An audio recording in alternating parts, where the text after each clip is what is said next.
Selam dostlar. Ben sizdeyim. Bir oyunum buldular ama şahsım büyük.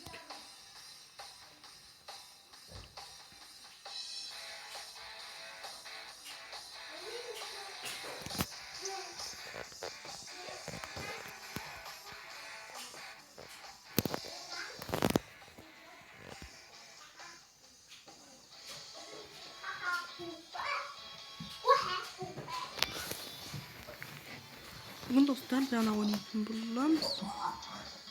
Git bir ana oyunda bastay. Niye kitabı kulağım? Eriyorum ya.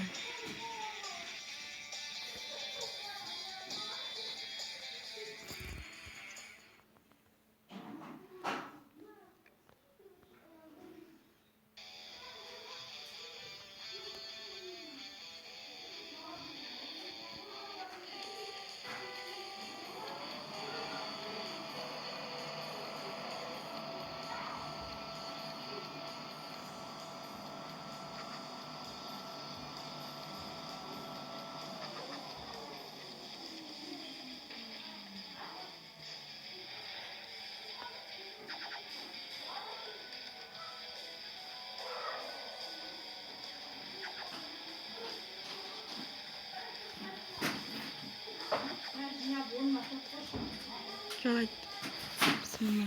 Sağ olun.